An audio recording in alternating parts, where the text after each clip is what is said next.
할머니, 이 캡처 있잖아요. 민준이가 스마트폰을 내 눈앞에 들이밀었다. 동네 계모임방에 뿌려도 돼요? 손이 떨렸다. 화면 속에는 내가 쓴 문자들이 빼곡했다. 아들 내외 욕하는 내용들이었다. 민준아, 그게 뭐냐? 할머니가 엄마랑 아빠 험담한 거요. 전부 캡처해뒀어요. 내 목소리가 나오지 않았다. 민준이는 차갑게 웃었다. 할머니, 돈 더 주시면 이거 지워드릴게요. 1,000만 원만요. 가슴이 무너졌다. 이게 내가 10년을 키운 손주였나? 민준아, 할머니가 너한테 얼마나 많이. 말끝이 떨려나갔다. 민준이는 고개를 돌렸다. 할머니, 선택하세요. 돈이냐, 체면이냐? 내 다리에 힘이 풀렸다. 그대로 주저앉았다. 민준이는 내려다보며 말했다. 이틀 드릴게요. 답 안 주시면 바로 뿌립니다. 현관문이 쾅 닫혔다. 거실에는 나만 남았다. 무릎 위에 놓인 내 손이 파르르 떨렸다. 24살 손주가 68 할머니를 협박했다. 내가 평생 모은 돈으로 키운 그 아이가. 숨이 막혔다. 창밖은 어두웠다. 불 켜지지 않은 거실에 나 혼자 앉아 있었다. 민준이가 보낸 문자가 또 왔다. 할머니, 생각 잘하세요. 핸드폰을 쥔 손에서 땀이 흘렀다. 어떻게 해야 하나? 아무 생각도 나지 않았다. 그저 어둠 속에서 떨고만 있었다. 내 인생이 이렇게 무너지는구나. 눈물이 나올 것 같았는데 나오지 않았다. 그저 가슴만 찢어지듯 아팠다. 민준이는 내 손주였다. 내가 제일 사랑한 아이였다. 그 아이가 이제 나를 협박한다. 단톡방 캡처를 무기로. 동네 사람들 앞에서 망신당하게 만들겠다고.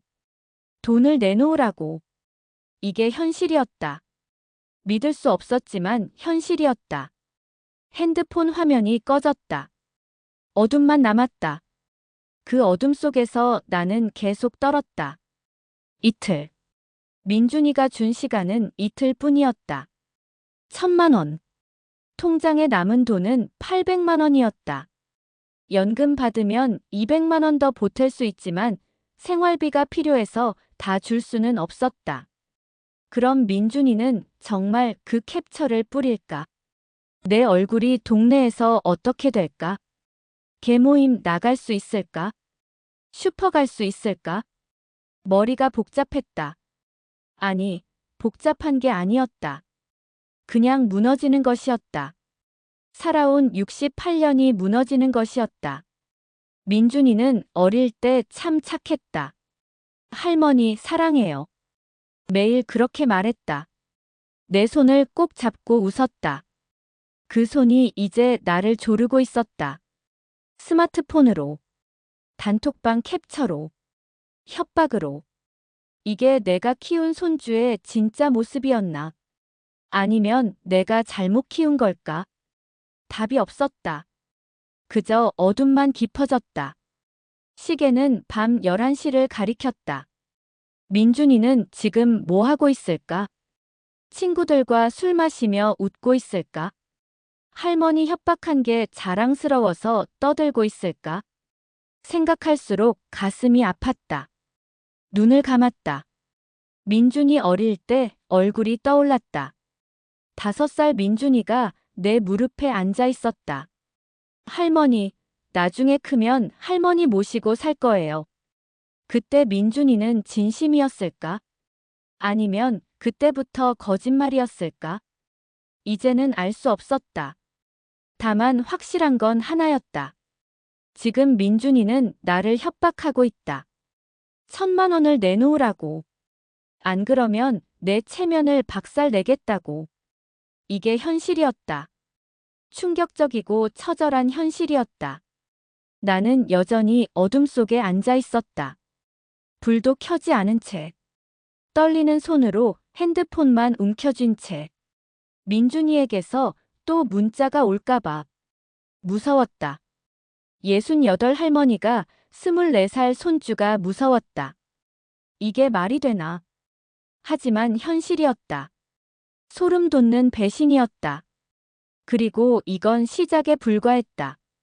모든 게 10년 전 시작됐다. 민준이가 중학교에 입학하던 해였다. 아들 영호가 찾아왔다. 어머니, 민준이 유학 보내려고요. 아들의 표정은 진지했다. 유학이라니, 갑자기 왜? 민준이 영어 잘하잖아요. 조기 유학 보내면 명문대 갈 수 있대요. 며느리 미경이도 거들었다. 어머님, 민준이 인생이 달린 문제예요. 나는 고개를 끄덕였다. 얼마나 드나? 3천만 원이요. 1년 학비랑 생활비요. 숨이 턱 막혔다. 3천만 원이라니. 그게 어디 작은 돈이었나? 남편 떠나고 모은 돈이 5천만 원이었다. 그중 3천을 달라니. 하지만 민준이 얼굴이 떠올랐다. 할머니 사랑해요. 그 말이 귓가에 맴돌았다. 어머니, 민준이 인생 한 번만 도와주세요. 아들이 고개를 숙였다. 나는 결국 고개를 끄덕였다. 알았다. 줄게. 아들과 며느리는 환하게 웃었다. 그렇게 3천만 원이 나갔다. 통장 잔고는 2천만 원으로 줄었다.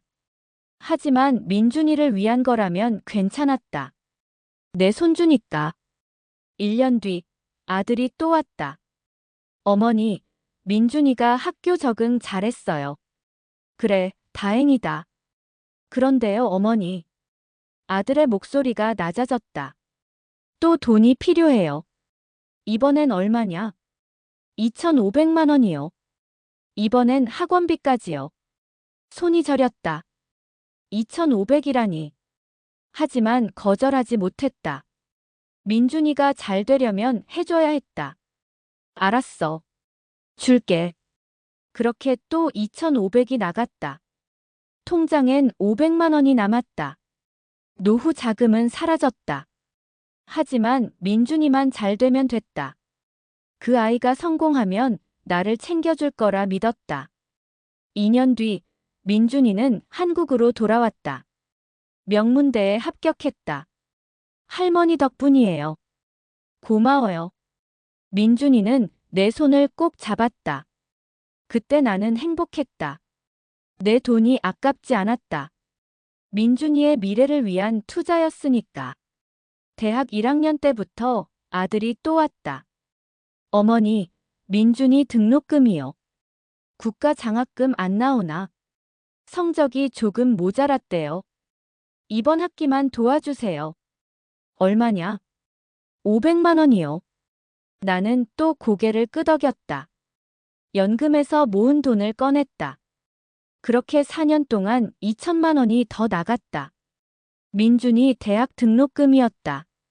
생활비도 보탰다. 매달 30만 원씩. 4년이면 1,400만 원이었다.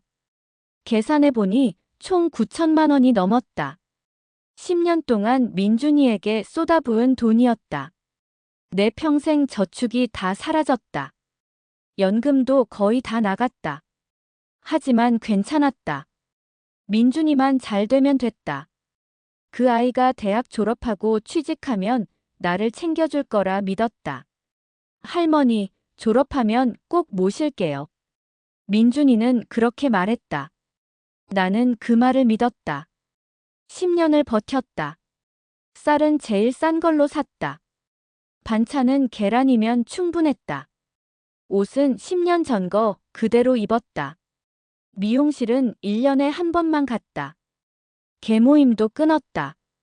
친구들 만남도 줄였다. 내 모든 걸 아꼈다. 민준이를 위해서. 그 아이 하나 잘 되게 하려고. 여름엔 선풍기만 틀었다. 에어컨은 전기세 아까워서 안 틀었다. 겨울엔 내복 2겹 입었다. 난방비 아끼려고. 친구들이 여행 가자고 했다. 나는 거절했다. 돈 아껴야 했으니까. 민준이 학비 보태야 했으니까. 내 인생은 멈춰 있었다. 민준이 인생을 위해서. 그게 내 기쁨이었다. 내 새끼 입에 밥 들어가는 것. 내 새끼 손에 연필 쥐어주는 것. 그게 내 평생의 행복이었다. 민준이가 웃으면 나도 웃었다. 민준이가 좋은 성적 받으면 나도 기뻤다. 민준이의 행복이 내 행복이었다. 그렇게 10년을 살았다. 9천만 원이 넘는 돈을 쏟았다. 내 노후 전부를 걸었다. 그런데 지금 민준이는 나를 협박하고 있었다. 1,000만 원을 더 내놓으라고. 안 그러면 내 체면을 박살내겠다고.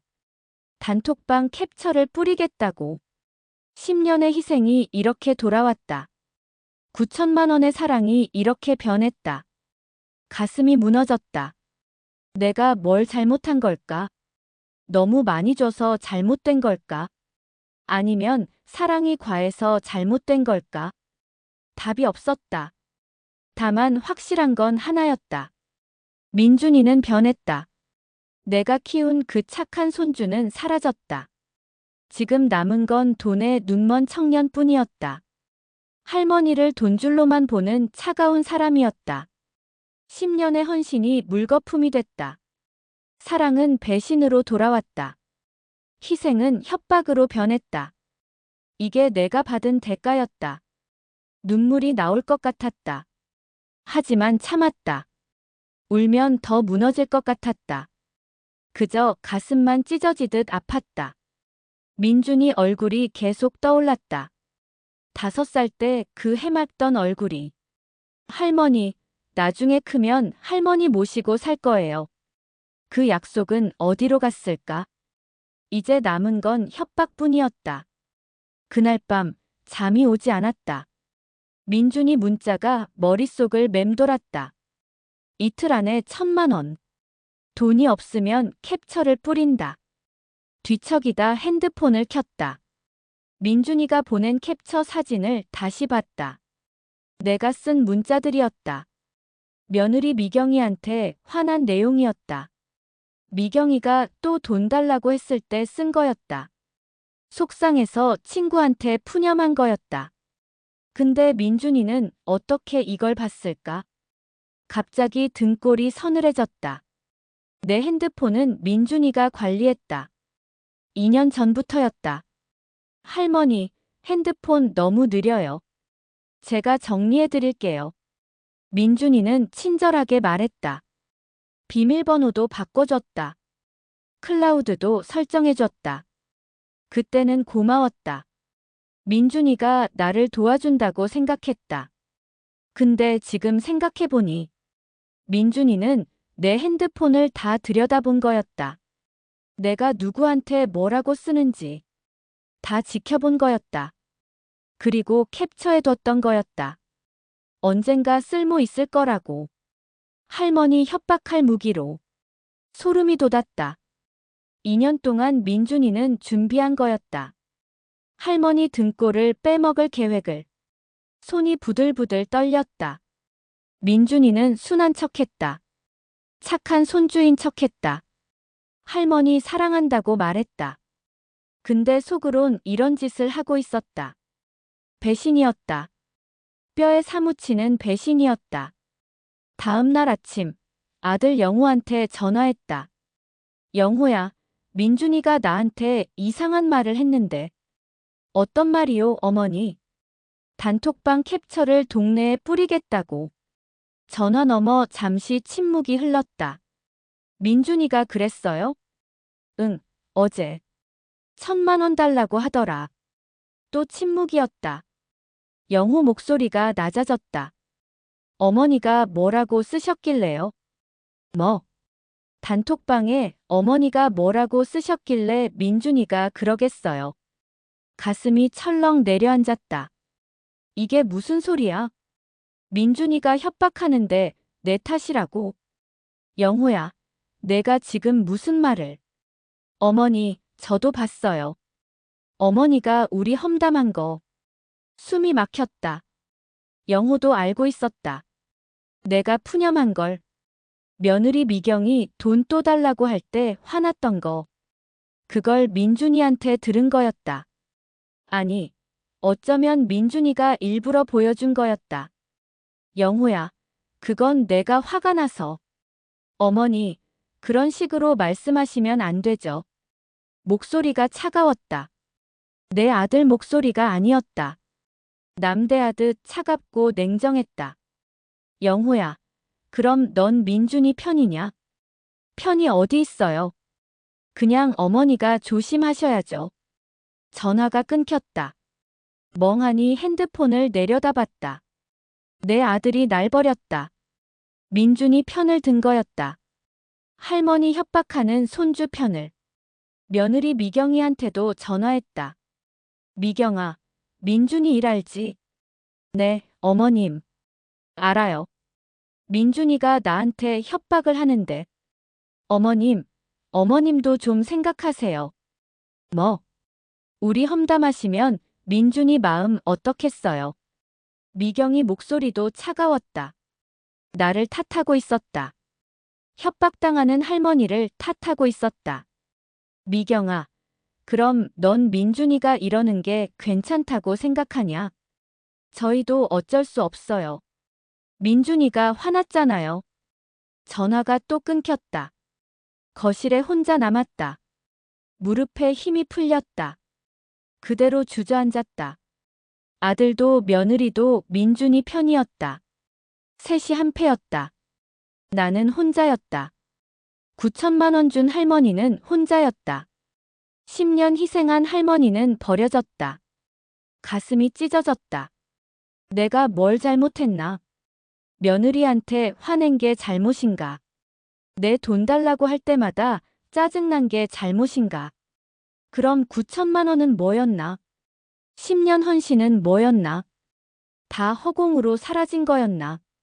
핸드폰을 다시 봤다. 민준이가 보낸 캡처가 또 떠올랐다. 그 속엔 내 약점이 다 있었다. 며느리 욕한 것, 아들한테 섭섭했던 것, 동네 사람들한테 말 못할 것들. 민준이는 그걸 무기로 쓰고 있었다.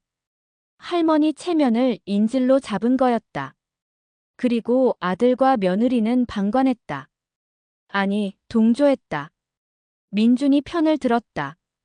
할머니 잘못이라고 했다. 이게 가족이었나? 내가 평생 지킨 가족이었나? 눈물이 핑 돌았다. 하지만 흘리지 않았다.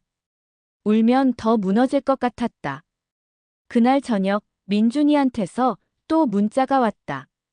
할머니, 내일까지예요. 1,000만 원 준비하세요. 안 그러면 아시죠? 문자를 보는데 손이 떨렸다. 민준이는 진짜 뿌릴 거였다. 내 체면을 박살낼 거였다. 동네 사람들 앞에서 나를 망신시킬 거였다. 그리고 아들과 며느리는 막지 않을 거였다. 오히려 내 탓을 할 거였다. 할머니가 조심했어야죠. 할머니가 그런 말 안 했어야죠. 그렇게 말할 거였다. 나는 완전히 혼자였다. 가족 넷 중에 혼자였다. 10년 헌신의 대가가 이거였다. 9천만 원 사랑의 결말이 이거였다. 배신이었다. 온 가족의 배신이었다. 민준이만이 아니었다. 영호도, 미경이도 날 버렸다. 셋이 한편이 돼서 나를 몰아세웠다. 돈 더 뜯어내려고. 체면 인질로 잡으려고. 소름이 돋았다. 이게 내가 키운 가족이었나? 이게 내가 평생 지킨 혈육이었나? 답이 없었다. 그저 배신만 남았다. 처절한 배신만 남았다. 거실에 나 혼자 앉아 있었다. 창밖은 또 어두웠다. 민준이 주은 시간은 내일까지였다. 1,000만 원을 구할 수 없었다. 그럼 민준이는 캡처를 뿌릴 거였다. 내 인생은 끝날 거였다. 동네에서 손가락질 당할 거였다. 가족한테 버림받은 할머니. 자식 욕한 할머니. 그렇게 낙인 찍힐 거였다. 숨이 막혔다. 살 수가 없었다. 이렇게는 살 수가 없었다. 뭔가 해야 했다. 하지만 뭘 해야 할지 몰랐다. 그저 어둠만 깊어졌다. 배신의 어둠이, 절망의 어둠이 나를 집어삼켰다. 그날 밤은 길었다. 잠들 수 없었다. 천장만 바라봤다. 민준이 얼굴이 계속 떠올랐다. 5살 때 그 웃음이, 10살 때 내 손 잡던 그 따뜻함이, 20살 때 할머니 사랑한다던 그 목소리가 다 거짓이었을까? 아니면 언젠가부터 변한 걸까? 도대체 언제부터였을까? 민준이가 나를 돈으로만 본 게, 할머니가 아니라 ATM으로 본 게, 생각할수록 가슴이 아팠다. 10년이 허무하게 느껴졌다. 9천만 원이 물거품처럼 사라지는 것 같았다. 새벽 3시가 됐다. 일어나 부엌으로 갔다. 물 한 잔 마셨다. 차가운 물이 목구멍을 타고 내려갔다. 그러다 선반 위 사진첩이 눈에 들어왔다. 민준이 사진이 가득한 앨범이었다. 꺼내서 펼쳤다. 첫 장은 민준이가 태어났을 때였다. 빨갛고 작은 아기였다. 내가 안고 찍은 사진이었다. 그때 나는 울었다. 기쁨의 눈물이었다. 손주를 본 기쁨이었다. 다음 장은 돌잔치였다. 민준이가 한복 입고 웃었다. 내 옆에 앉아 떡을 쥐고 있었다. 그 손이 참 작고 귀여웠다. 다음 장, 또 다음 장. 페이지를 넘길 때마다 민준이가 자랐다. 유치원생이 됐다. 초등학생이 됐다. 중학생이 됐다. 사진마다 나는 옆에 있었다. 민준이 손을 잡고 웃고 있었다. 행복해 보였다. 정말 행복했었다. 그때는 진짜였다. 민준이도 나를 사랑했고, 나도 민준이를 사랑했고, 우리는 진짜 가족이었다. 그런데 언제부터 틀어진 걸까? 사진첩을 덮었다. 더 이상 볼 수 없었다. 볼수록 가슴만 아팠다. 다시 거실로 돌아왔다. 소파에 앉았다. 창밖은 여전히 어두웠다. 새벽 공기는 차가웠다. 몸이 떨렸다. 추워서가 아니었다. 외로워서였다. 혼자라는 게 느껴졌다. 가족이 넷이나 있는데 혼자였다. 아들도 며느리도 손주도 다 등을 돌렸다. 나만 홀로 남았다. 10년을 쏟아부은 결과가 이거였다. 평생 모은 돈을 다 준 대가가 이거였다. 협박과 배신이었다. 눈물이 흘렀다. 이제는 참을 수 없었다. 그동안 꾹 눌러 참았는데 이젠 더 참을 수 없었다. 눈물이 뺨을 타고 흘렀다. 소리내 울지는 않았다. 그냥 조용히 눈물만 흘렀다. 한참을 울었다. 얼마나 울었을까? 눈물이 마를 때쯤 됐다. 고개를 들었다. 거울 속 내 얼굴이 보였다. 금이 간 거울 속 내 얼굴이었다. 주름진 얼굴이었다. 눈은 퀭했고 입술은 바짝 말라 있었다. 68 할머니의 얼굴이었다. 피곤하고 지친 얼굴이었다. 10년을 헌신한 사람의 얼굴이었다. 하지만 거울 속 그 얼굴은 동시에 10년을 배신당한 사람의 얼굴이기도 했다. 나는 거울을 뚫어지게 봤다. 내 눈을 똑바로 봤다. 그 눈 속에 뭔가 다른 게 보였다. 슬픔만 있는 게 아니었다. 분노도 있었다. 처절한 분노가 끓어오르고 있었다. 내 새끼 입에 밥 들어가는 것. 내 새끼 손에 연필 쥐어주는 것. 그게 내 평생의 행복이었는데 이제 그 손이 내가 쥐어준 그 스마트폰으로 내 목을 조르고 있었다. 아, 나는 가족을 키운 것이 아니라 내 피를 빨아먹는 거머리들을 키웠구나. 저놈은 내 손주가 아니라 나를 문개였구나. 그 깨달음이 뇌리를 때렸다. 번개처럼 머리를 쳤다. 가슴 깊은 곳에서 뭔가 솟아올랐다. 슬픔이 아니었다. 분노였다. 한이었다. 10년을 당한 게 억울했다. 9천만 원이 아까웠다. 내 인생이 허무했다. 이대로 당하고만 있을 순 없었다. 민준이한테, 영우한테, 미경이한테 당하고만 있을 순 없었다. 뭔가 해야 했다. 반드시 해야 했다. 그들에게 대가를 치르게 해야 했다. 내 존엄을 되찾아야 했다. 내 체면을 지켜야 했다. 이대로 무너질 순 없었다. 손을 꽉 쥐었다. 떨림이 멈췄다. 대신 힘이 들어갔다. 단단한 힘이었다. 결심의 힘이었다. 새벽 5시가 됐다. 밖이 조금씩 밝아왔다. 나는 일어났다. 더 이상 주저앉아 있지 않았다. 움직여야 했다. 뭔가 시작해야 했다. 서랍을 뒤졌다. 민준이 관련 서류들을 꺼냈다. 유학 갈 때 썼던 계약서, 대학 등록금 납부 영수증, 내가 보낸 송금 내역, 10년치가 쌓여 있었다. 이게 증거였다. 내가 민준이한테 준 증거였다. 9천만 원이 넘는 증거였다. 그걸 다 모았다. 한 봉투에 담았다. 그리고 핸드폰을 켰다. 법률구조공단 전화번호를 찾았다. 아침 9시에 전화하기로 했다. 변호사와 상담받기로 했다. 민준이가 한 협박, 아들과 며느리의 방관, 이 모든 걸 법으로 물어야 했다. 더 이상 당하지 않을 거였다.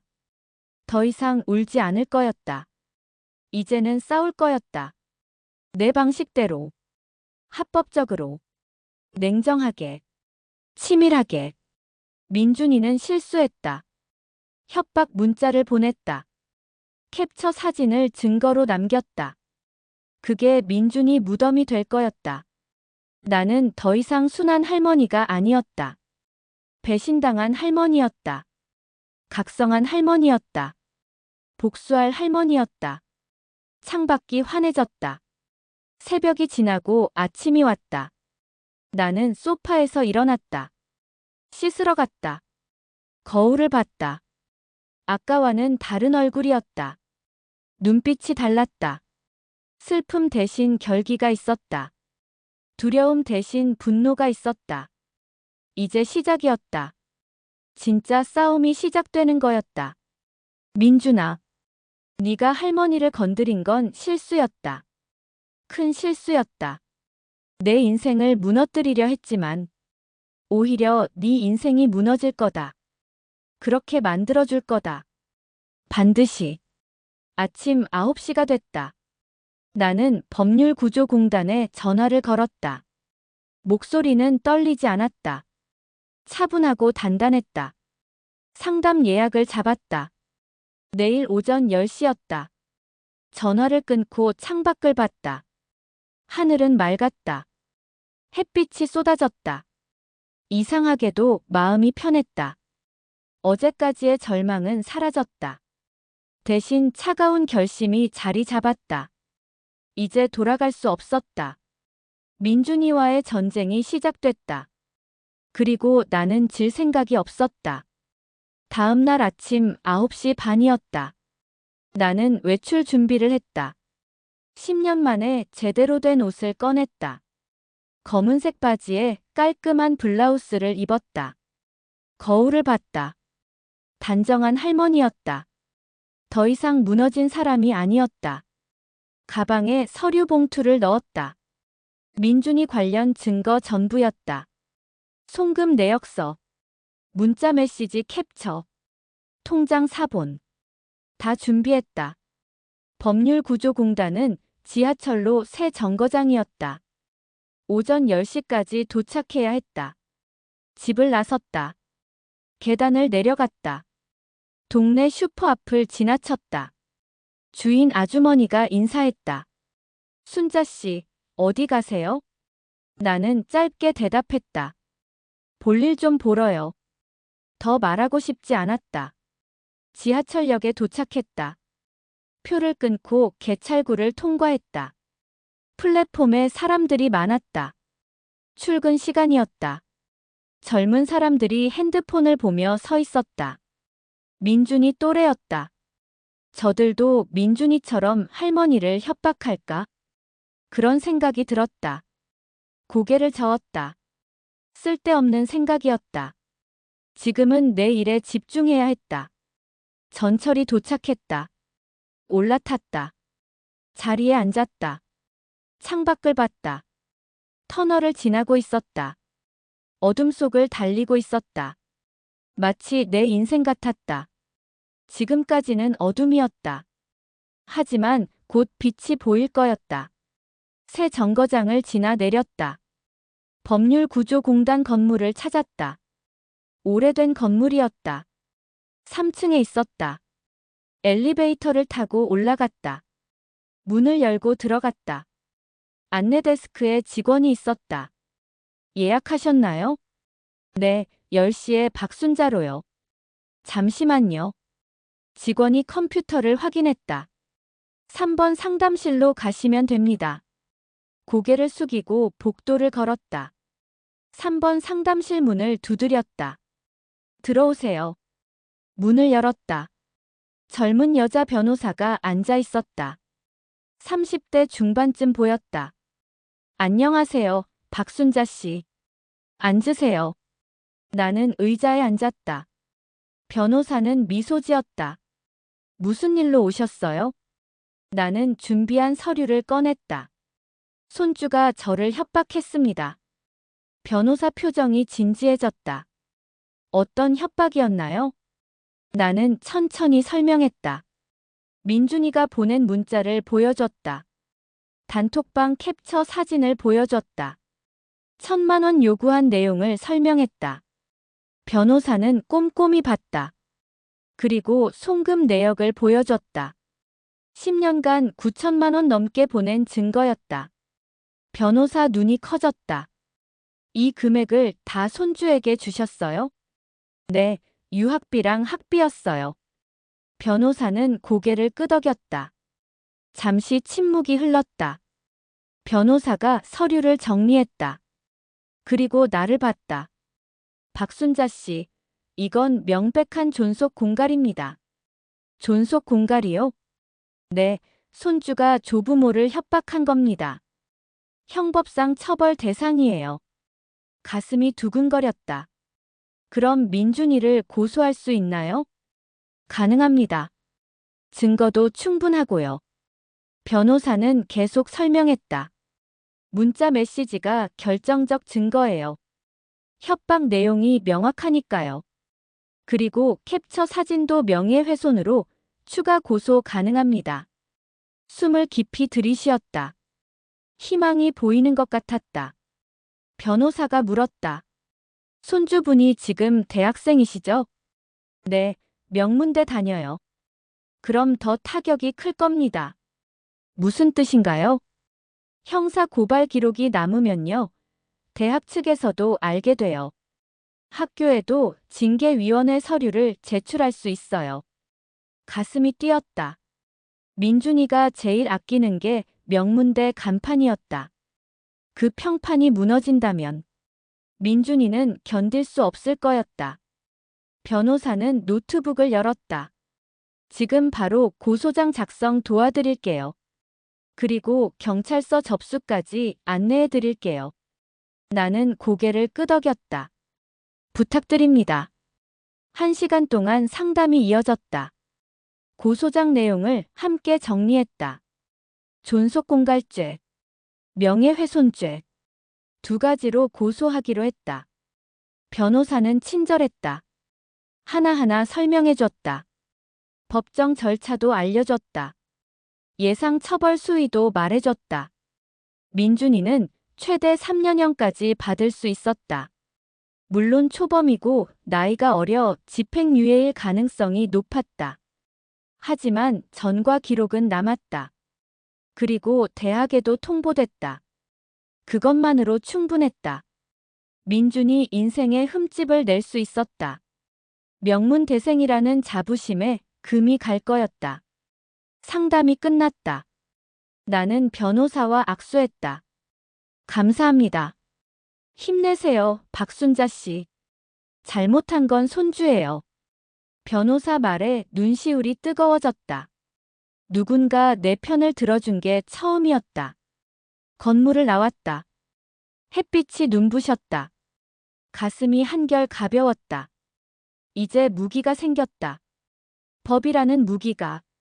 민준이와 싸울 방법이 생긴 거였다. 집으로 돌아오는 길이었다. 핸드폰이 울렸다. 민준이었다. 할머니, 오늘까지라니까요. 돈 준비했어요? 목소리는 여전히 차갑고 오만했다. 나는 침착하게 대답했다. 민준아, 할머니가 할 말이 있다. 뭔데요? 내일 경찰서 가자. 뭐요? 내가 할머니한테 한 짓 신고할 거다. 전화 너머 민준이가 헛웃음 쳤다. 할머니, 진짜 그러실 거예요? 그럼 캡처 뿌려요. 뿌려라. 내 마음대로 해라. 민준이 목소리가 당황스러워졌다. 할머니, 진심이세요? 그래, 진심이다. 나는 더 이상 내 협박에 안 넘어간다. 전화를 끊었다. 손이 떨리지 않았다. 오히려 시원했다. 10년 만에 처음으로 민준이한테 당당했다. 더 이상 두렵지 않았다. 이제 나는 준비됐다. 증거도 있고 변호사도 있었다. 법도 내 편이었다. 민준이는 곧 깨달을 거였다. 할머니를 건드린 게 얼마나 큰 실수였는지, 명문대생이라는 타이틀이 얼마나 쉽게 무너지는지. 집에 도착했다. 서류를 책상 위에 펼쳤다. 내일 경찰서에 제출할 고소장이었다. 깔끔하게 정리돼 있었다. 민준이 죄목이 명확히 적혀 있었다. 존속공갈, 명예훼손, 그리고 증거 목록도 첨부됐다. 문자 메시지, 송금 내역, 통장 사본. 모든 게 완벽했다. 이제 내일만 기다리면 됐다. 경찰서에 접수하면 끝이었다. 민준이 운명은 거기서 결정될 거였다. 그날 밤은 편안했다. 며칠 만에 처음으로 잠이 왔다. 악몽도 없었다. 민준이 얼굴도 떠오르지 않았다. 그저 고요했다. 마음이 평온했다. 싸움은 이제 시작이었지만 나는 이미 이긴 것 같았다. 왜냐하면 나는 더 이상 두렵지 않았으니까. 더 이상 당하지 않을 거니까. 내 존엄을 되찾을 거니까. 새벽까지 푹 잤다. 아침 햇살에 눈을 떴다. 상쾌했다. 오늘이 바로 그날이었다. 경찰서 가는 날이었다. 민준이 심판하는 날이었다. 복수가 시작되는 날이었다. 오전 10시였다. 나는 관할 경찰서 앞에 섰다. 손에 서류 봉투를 쥐었다. 심호흡을 했다. 들어갔다. 민원실로 갔다. 고소장 접수하러 왔습니다. 경찰관이 서류를 받았다. 어떤 사건인가요? 손주가 할머니를 협박한 사건입니다. 경찰관 표정이 굳었다. 잠시만요. 형사과로 연결해 드리겠습니다. 형사과 사무실로 안내됐다. 중년 형사가 나를 맞았다. 앉으세요. 자초지종을 말씀해 주세요. 나는 처음부터 차근차근 설명했다. 10년간 9천만 원을 준 것, 민준이가 단톡방 캡처로 협박한 것, 1,000만 원을 요구한 것. 형사는 꼼꼼히 기록했다. 증거 있으신가요? 문자 메시지 캡처를 보여줬다. 송금 내역도 제출했다. 형사는 고개를 끄덕였다. 증거가 명확하네요. 바로 접수하겠습니다. 고소장에 도장이 찍혔다.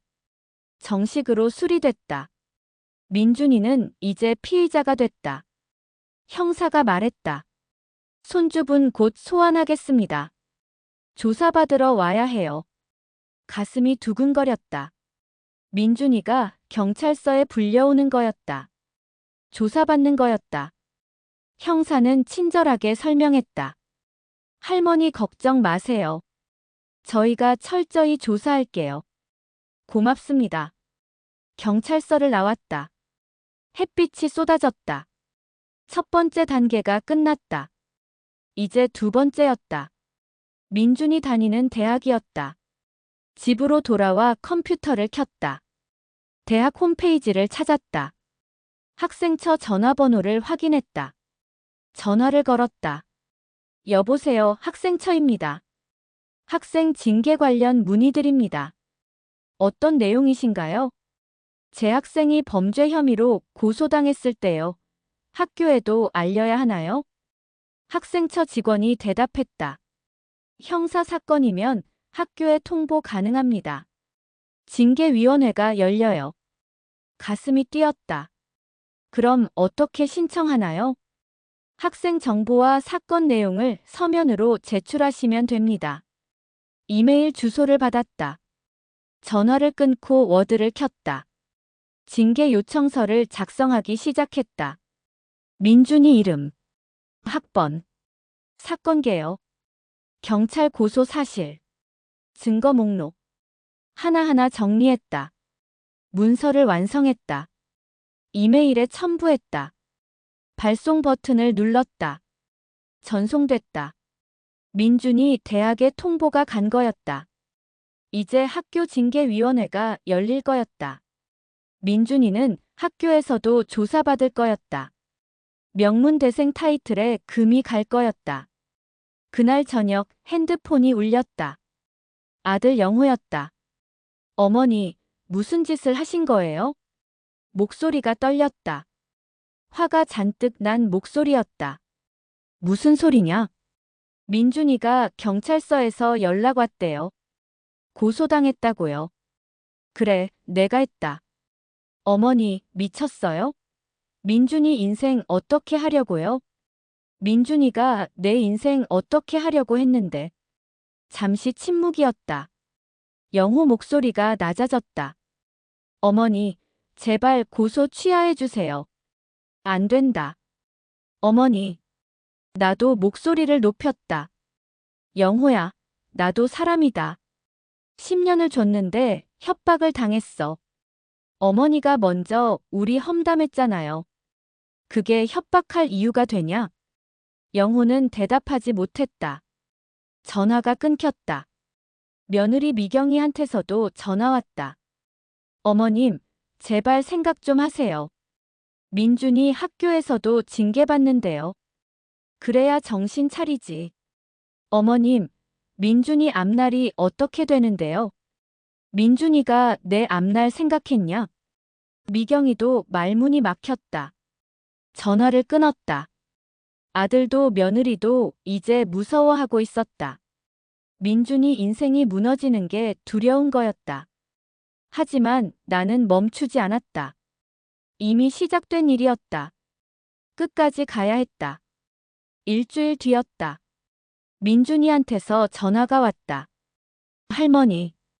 목소리가 달랐다. 더 이상 오만하지 않았다. 떨리고 있었다. 할머니, 저 경찰서 다녀왔어요. 그래. 학교에서도 연락 왔어요. 징계위원회 열린대요. 민준이 목소리가 갈라졌다. 할머니, 제발 고소 취하해 주세요. 제가 잘못했어요. 처음 듣는 사과였다. 하지만 너무 늦었다. 민준아, 넌 할머니한테 뭐라고 했지? 돈이냐 체면이냐 선택하라고 했지. 할머니, 이제 내가 선택해라. 법정이냐 반성이냐? 민준이가 울먹였다. 할머니, 제발요.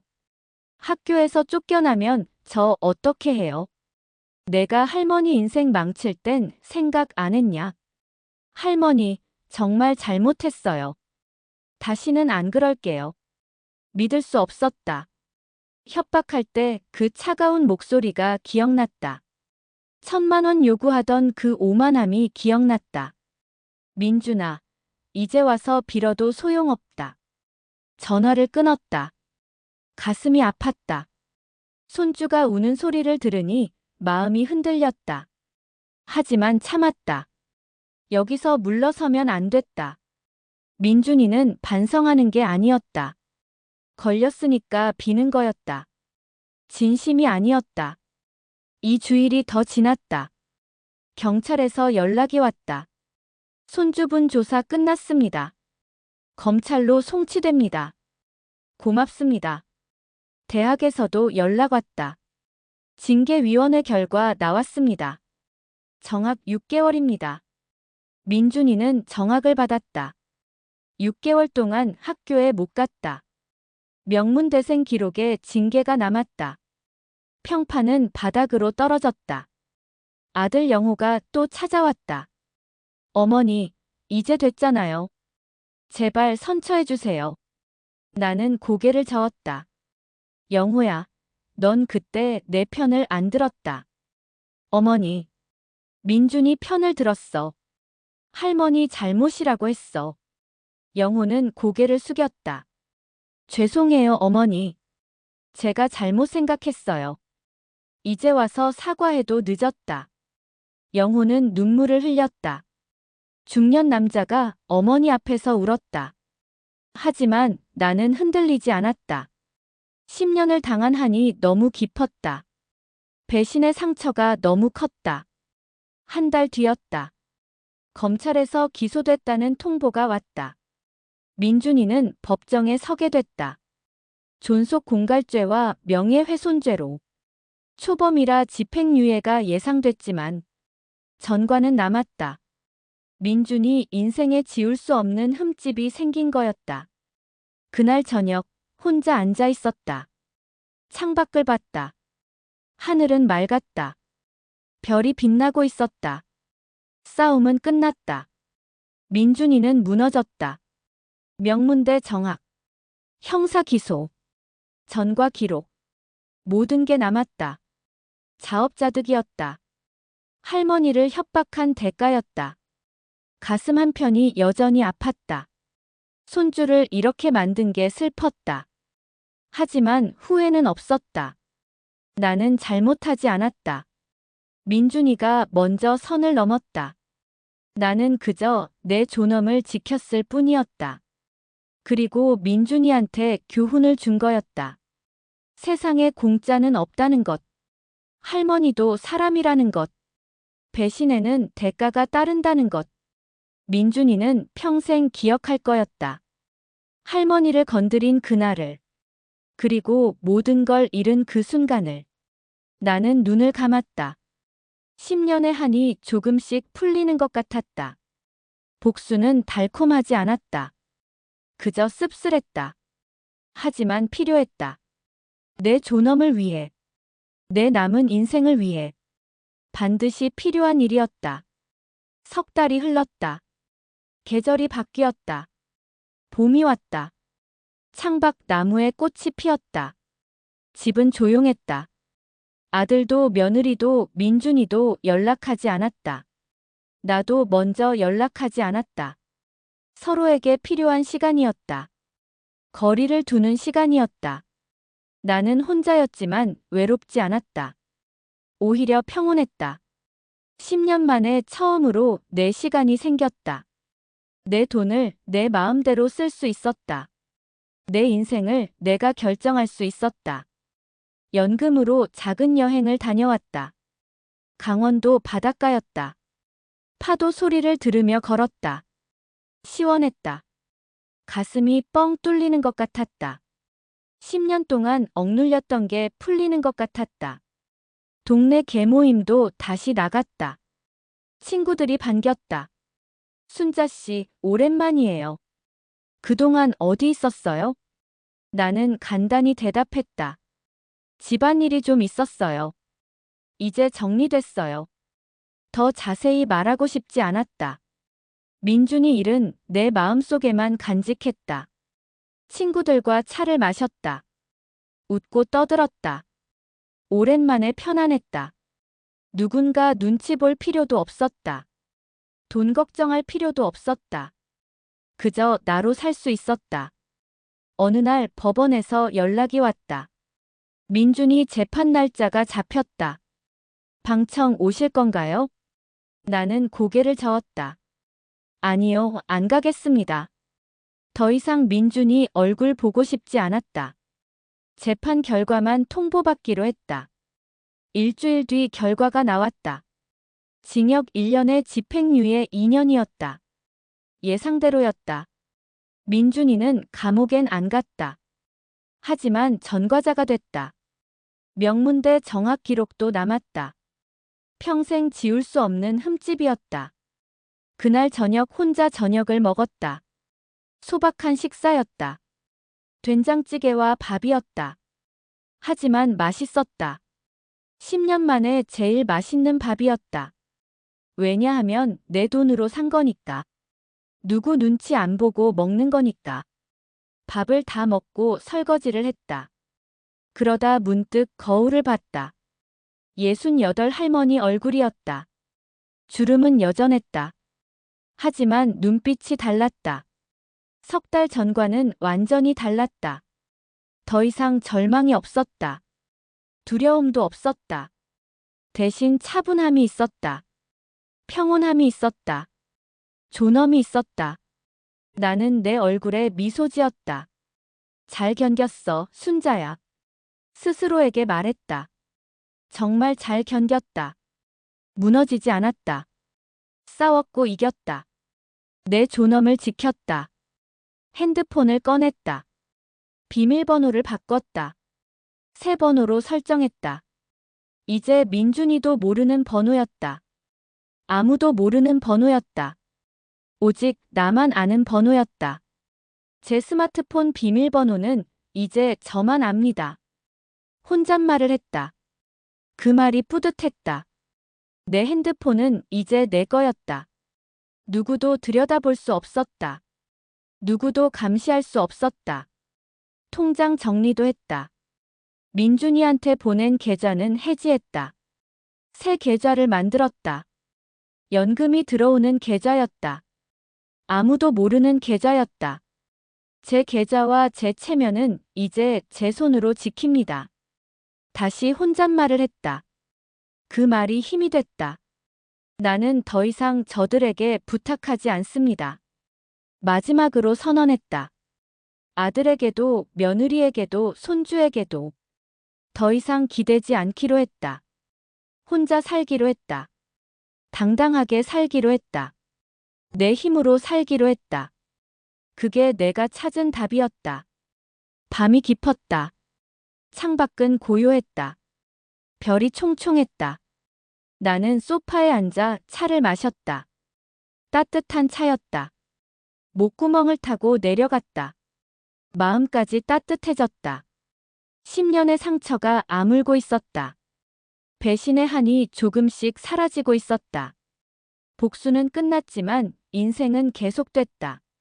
나는 68이었다. 아직 늙지 않았다. 아직 살 날이 많았다. 이제부터는 나를 위해 살 거였다. 민준이를 위해서가 아니라, 아들을 위해서가 아니라, 오직 나를 위해서, 내 행복을 위해서. 그게 내가 찾은 새로운 삶이었다. 다음 날 아침 일찍 일어났다. 산책을 나갔다. 동네 공원을 걸었다. 아침 공기가 상쾌했다. 새들이 지저귀고 있었다. 벤치에 앉아 쉬었다. 옆에 할머니 한 분이 앉았다. 날씨 좋네요. 그분이 말을 걸었다. 그러게요. 우리는 잠깐 이야기를 나눴다. 손주 이야기가 나왔다. 손주 있으세요? 나는 잠깐 망설였다. 그리고 대답했다. 있긴 한데요. 요즘은 안 봐요. 아, 그러세요. 그분은 더 묻지 않았다. 나도 더 말하지 않았다. 그걸로 충분했다. 집으로 돌아오는 길이었다. 슈퍼 앞을 지나쳤다. 주인 아주머니가 또 인사했다. 순자 씨, 요즘 표정 좋아 보여요. 나는 미소 지었다. 그런가요? 고맙습니다. 정말 표정이 밝아졌다고 했다. 예전엔 항상 걱정스러워 보였는데 요즘은 편안해 보인다고 했다. 집에 와서 거울을 봤다. 정말 표정이 달랐다. 밝아 보였다. 살아있는 것 같았다. 10년 만에 처음으로 내가 보였다. 민준이 그림자가 아니라, 아들 걱정이 아니라, 오직 나였다. 박순자였다. 68 할머니였다. 하지만 당당한 할머니였다. 존엄을 되찾은 할머니였다. 그날 저녁 일기를 썼다. 오랜만에 쓰는 일기였다. 10년간 일기를 안 썼었다. 쓸 시간도 없었고 쓸 마음도 없었다. 하지만 오늘은 쓰고 싶었다. 오늘부터 새로운 인생이 시작됐다고. 민준이에게서 자유로워졌다고. 이제는 나를 위해 산다고.